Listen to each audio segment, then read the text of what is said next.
Before the introduction of link, databases were accessed using the classes in the system.data.SqlClient namespace. These older classes do not have the flexibility of link, but you may see them being used in older projects. To begin this lesson, open the Market Trader project from your Sample Files folder.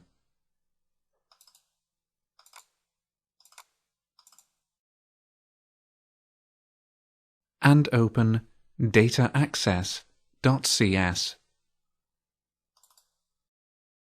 All of the methods in this class perform database queries.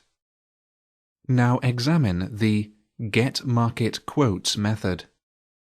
This method uses link to return records from the quote database table.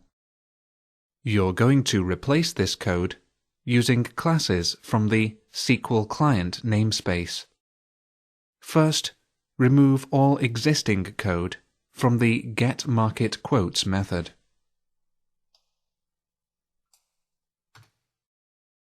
Now add using lines to the top of the page for system.data.SqlClient and system.configuration.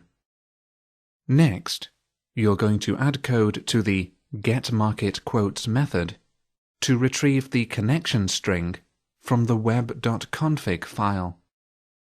Use the following code: string connection string equals configuration manager dot connection strings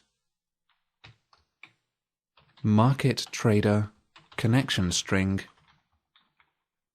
dot connection string.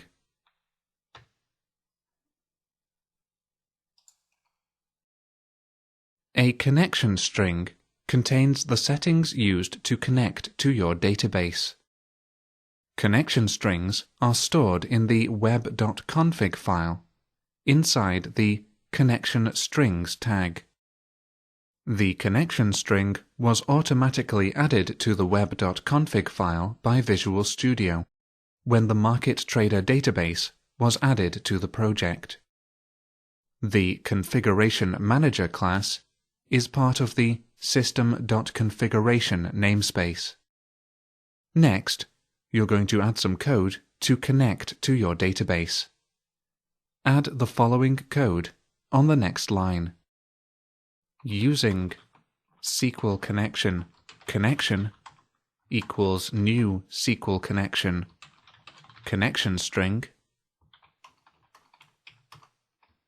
connection.open.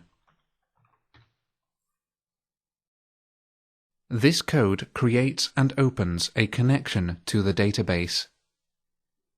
Note that you have used a using statement to automatically dispose of the connection object once you have finished working with it. The SQL connection class is part of the system.data.SqlClient namespace. Finally, you're going to create a SQL command object to send a command to the database. Add the following code on the next line within the using statement. Using SQL command equals connection.createCommand. The SQL command class enables you to send SQL code to the database. It can also be used to execute stored procedures. Once again, you have enclosed the object in a using statement to automatically dispose of the command object once you have finished working with it. You'll use this object to execute a SQL query and retrieve the results in the next lesson. That's lesson 9.6. Close Visual Studio now, saving your changes if prompted.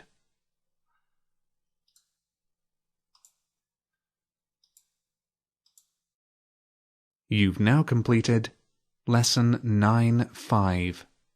Connect to a database using the SqlClient namespace.